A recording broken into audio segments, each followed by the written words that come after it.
जोशी ये बात कहना नहीं चाहता था। आप सेडिशन के चार्ज की बात कर रहे हैं। आप वो आदमी है जिसको थप्पड़ मार दिया था एक नेता ने सर, वो आदमी है आप कह रहे हैं कि उस समय आजादी थी, आज आजादी नहीं है।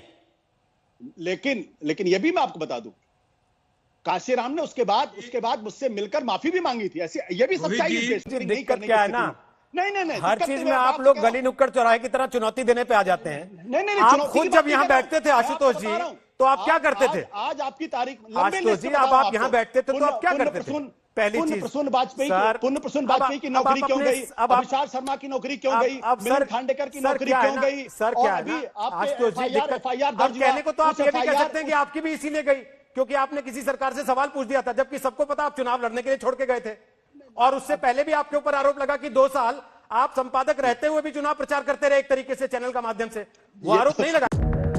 तो दोस्तों ये डिबेट हो रही थी रोहित सरदाना और आशुतोष गुप्ता के बीच में, और आशुतोष लगातार रोहित से सवाल करते हैं कि किस तरीके से जब मीडिया हाउस वाले कोई भी पत्रकार सरकार से सवाल जवाब करते हैं तो क्यों उनके ऊपर केस लगा दिया जाता है इस सरकार के द्वारा, क्यों उन्हें कटघरे में खड़ा कर दिया जाता है। इस पर रोहित बोलते हैं कि ऐसा तो कुछ भी नहीं है, आप भी अपनी वेबसाइट पर कई तरीके की अलग अलग चीज़ें छापते हैं, कई तरीके के वीडियोज़ बनाते हैं, कई तरीके के शोज़ में आके सरकार पर सवाल उठाते हैं, लेकिन आपके ऊपर तो किसी ने केस आज तक किया नहीं। इसी बात को लेकर बहस काफ़ी तीखी होती जाती है और बात इस बात तक पहुंच जाती है कि रोहित सरदाना आशुतोष से बोल देते हैं कि आपको तो एक बार किसी नेता ने लाइव शो में थप्पड़ मार दिया था। इस पर थोड़ा सा आशुतोष तिलमिला जाते हैं और कहते हैं लेकिन उन्होंने, जो काशीराम थे जिन्होंने थप्पड़ मारा था, उन्होंने बाद में आकर मुझसे माफ़ी मांगी थी और कहा था कि मेरा कोई व्यक्तिगत ऐसा मानने का कुछ था नहीं, लेकिन क्योंकि उस समय पे जिस तरीके से सवाल जवाब हो रहे थे तो मैं थोड़ा सा उस तरीके से नर्वस हुआ और मैंने आपको थप्पड़ जड़ दिया था। तो ये पूरा मामला था आशुतोष और रोहित सरदाना जब डिबेट कर रहे थे। तो देखिए ये पूरी डिबेट और बताइए कि आप इस पूरी डिबेट के बारे में क्या सोचते हैं। आप इस कार्यक्रम में बाकी सब छोड़ दीजिएगा, कहां जाते हैं कहां नहीं जाते, अपनी वेबसाइट पे तो क्या क्या लिखते हैं वो मैं पढ़ूंगा भी नहीं, पढ़ के सुनाऊंगा भी नहीं, क्योंकि वो आप खुद पढ़ते हैं, पढ़ाते हैं, लिखते हैं, लिखाते हैं, लोगों को पढ़ाते हैं। लेकिन इस चैनल पर बैठकर जितनी बार आप सवाल पूछते हैं, किसी ने रोका आपको कि आपने ये क्यों बोल दिया अमित शाह के बारे में, या किसी ने रोका आपको क्यों बोल दिया आपने नरेंद्र मोदी के बारे में? कभी आपके घर नरेंद्र मोदी का आदमी आया कहने के लिए कि बताइए भाई आशुतोष जी आपने ये क्यों बोल दिया था?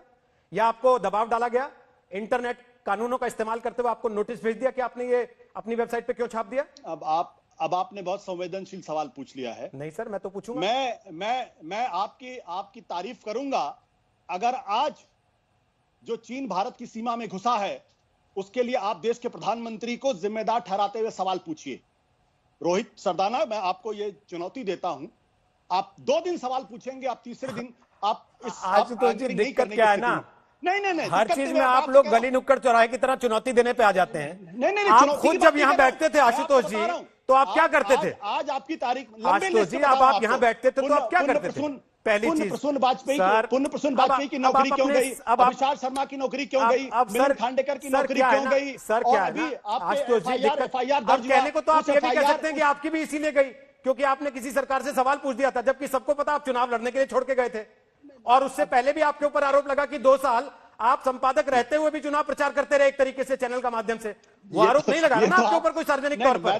तो फिर आप ऐसे लोगों के कंधे क्यों इस्तेमाल कर रहे हैं सर? उनको आप शहीद बना के क्यों पेश करना चाहते हैं? वही तो मैं आपसे कह रहा हूं, क्योंकि चर्चा उनकी नहीं हो रही है कि इनकी नौकरी क्यों गई थी। चर्चा इस बात पे हो रही है आशुतोष जी कि क्या 4 जज प्रेस कॉन्फ्रेंस कर लेंगे, वहां पर 200 माइक लगे होंगे, 20 चैनल लाइव टेलीकास्ट कर रहे होंगे, अगले दिन 100 अखबारों में हेडलाइन छपेगी, फिर भी आप कहेंगे कि साहब अभिव्यक्ति की आजादी नहीं है, देखो बेचारों को बोलने नहीं दिया जा रहा, और फिर जनता मान लेगी। ये आपने बिल्कुल यही इस देश को समझने की जरूरत है आज की तारीख में कि जो काम मिसेस गांधी ने इमरजेंसी लगाकर किया, आज उसी काम को दूसरे तरीके से देश के अंदर किया जा रहा है। अन्यथा यह संभव ही नहीं है कि एक पत्रकार अगर कोई लिख दे, आज उत्तर प्रदेश के अंदर लिख दे, दिल्ली के अंदर लिख दे, उसके खिलाफ सेडिशन के चार्जेस लग जाते हैं।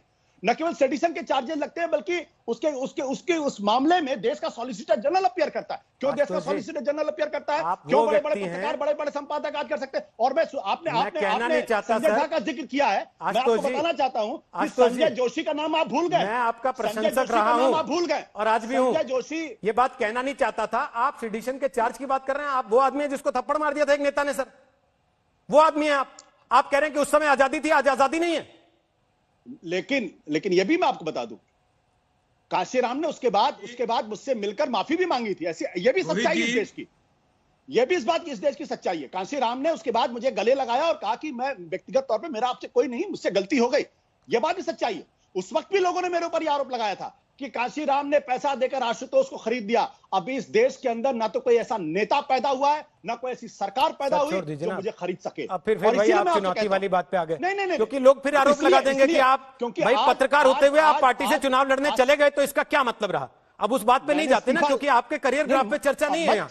एक बड़े परिप्रेक्ष्य में यहां बात हो रही है, और बड़ा परिप्रेक्ष्य यह है कि जब आप टीवी पर बैठकर ये कहते हैं मुझे बोलने की आजादी नहीं है, आप वेबसाइट पर लिखकर ये कहते हैं मुझे बोलने की आजादी नहीं है, आप ट्वीट करके ये कहते हैं मुझे बोलने की आजादी नहीं है, फेसबुक पे वीडियो बना के कहते हैं मुझे बोलने की आजादी नहीं है, तो संगीत रागी और कौन सी आजादी चाहिए भाई? क्या वो जयवीर वाली फिल्म की तरह पानी की टंकी में चढ़ के बोला है क्या? 10 सेकंड रोहित, 10 सेकंड आशुतोष जी, ये मेरा आपका पर्सनल डिबेट नहीं है ना सर। संगीत रागी बोल लें, कुछ पर्सपेक्टिव वो भी देंगे, फिर वापस आपके पास आऊंगा। पक्का रहा? रोहित जी, संगीत रागी बोलिए।